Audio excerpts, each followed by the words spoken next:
This is Optimal Living Daily, episode 124. 3 important ways to know if a supplement you are taking is safe or effective by Ben Greenfield at bengreenfieldfitness.com. Get ready to maximize your potential with Optimal Living Daily, the podcast that brings you the best in personal development and productivity every day of the week. Your optimal life awaits. Now here's your host, Justin Malik. What's going on, old friends? Welcome back to OLD, or OLD, or Optimal Living Daily if you want to be proper. I'm Justin Malik, the one who said the F word in kindergarten at a private school. Maybe I'll tell you that story another time. I don't think we've heard from Ben Greenfield since episode 103, where he actually read a post of himself on the show to join the celebration of the 100th episode. So first, if you haven't heard that, you should definitely check it out and hear his voice. It's a fun listen. And also, I feel bad that it's been so long since I've read his material, especially because he has so much quality content, and today's post being no different, which is about supplements. But before we get into it, if you'd like to help keep this podcast healthy, you can do something really simple and free, and that is to join my mailing list. There's a lot that you get out of it just by joining, but I'm not going to waste your time here in the intro, so if you trust me on it, come visit oldpodcast.com to join, or you can get on the list really quickly by texting the word optimal to the number 44222. So let's jump right in, learn a little bit about supplements, and start optimizing your life. 3 important ways to know if a supplement you are taking is safe or effective by Ben Greenfield at bengreenfieldfitness.com. I was tempted to title this post, The Art of Not Making Expensive Urine. After all, you can easily spend lots and lots of your hard-earned money on nutrition supplements and wind up peeing most of it away, or worse yet, inflicting permanent damage on your body, brain, and gut. But I'll be the first to admit that there's a problem with me answering the question of whether or not a supplement is safe or effective, a topic I tackled in the podcast episode, How to Know If a Supplement You Are Taking is Safe. And it is a bias problem I've been called out on before. This is because I'm personally affiliated with a nutrition supplements company, and in my triathlon endeavors, I am also sponsored by many other sports nutrition companies.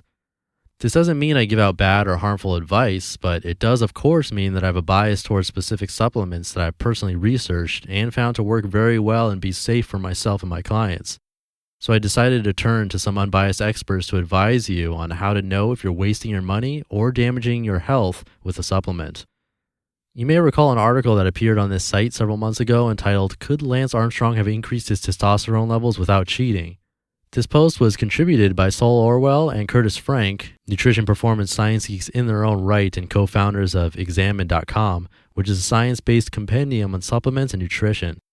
And Sol and Curtis are the well-educated guys I turn to. I asked them 3 questions about how to know if a supplement you are taking is safe or effective, and here are their answers. Question: What are the dangers of taking an unknown supplement? Answer: Perhaps you found a supplement being marketed as the next best thing that you've never heard of before, or you went to the corner of the store that you rarely frequent and came across a variety of compounds that sound part herbal and part chemical. Regardless of what the labeling and marketing explain about the supplement, is it considered a good idea to take something that you have never heard of before? I mean, it is being sold over the counter. Would they put something dangerous in such an accessible place?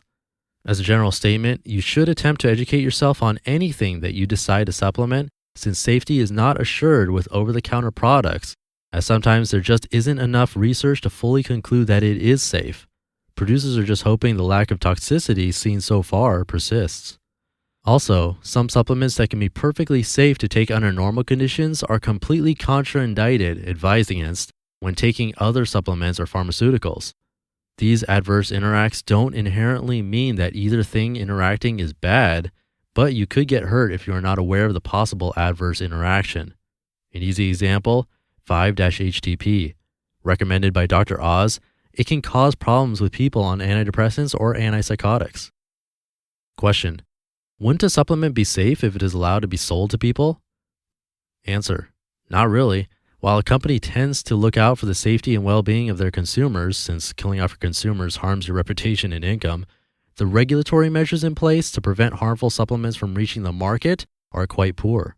This means that while the supplement you are purchasing was made by people who likely don't want to harm you, there's no third party confirming the lack of harm. In a sense, the safety is a bit unreliable. This is why you hear of some instances where there's heavy metal contamination in supplements, a supplement may or may not possess illegal amphetamines in it, poor processing practices causing harmful contamination in the final product, and many instances where a product was underdosing what was said on the label or not even giving that supplement to people. Question: how can I know if a supplement is safe or not? Answer: all you can really do is to research the supplement as best as possible, consult people you know who may understand the topic better than you, and with a mixture of your own research and testimonies from trusted persons, you then make your decision. While it'd be inadvisable to just blindly disregard studies that are funded by supplement companies, they should be looked at with a bit more skepticism than normal.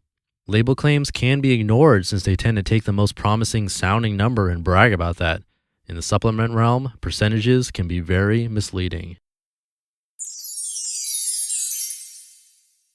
You just listened to the post titled 3 Important Ways to Know If a Supplement You Are Taking is Safe or Effective by Ben Greenfield at bengreenfieldfitness.com. And I read a post about depression last week, and one of the tips was to take St. John's wort, and that reminded me how important it is to make sure you do your research before trusting supplements that have some wild claims, because there can be side effects associated with them, or they may not be safe with certain medications, all sorts of stuff. So talking to a doctor is always a good idea, but Ben provides some good info in this post as well, and it's really important to consider this stuff. And that's all I have to say about that. So anyway, if you haven't noticed, I still don't have sponsors on this show, and I also don't have products or services.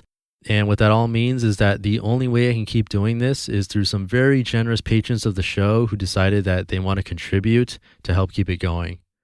But if you can't at this time, I totally understand, and I'd ask that you take a second to say thank you to them.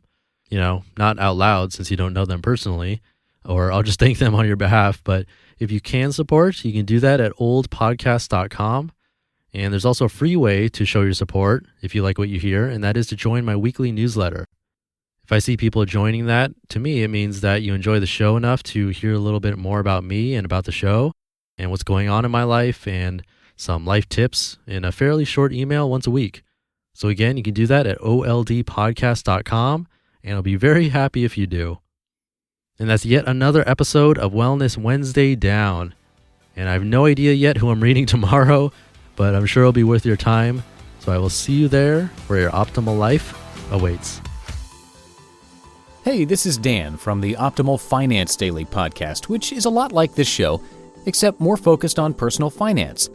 Justin handpicks the best posts he can find from blogs and authors like Ramit Sethi, Mr. Money Mustache, and more, and I read them to you 5 days a week. So if you enjoy this podcast, come on over and subscribe to Optimal Finance Daily too. And together, we'll optimize your financial life. You've been listening to Optimal Living Daily. Be sure to hit the subscribe button to stay up to date on each new episode, and head to oldpodcast.com. That's oldpodcast.com for a free gift, as well as more actionable tips and resources to help you maximize your potential. Thanks for joining us, and remember, your optimal life awaits.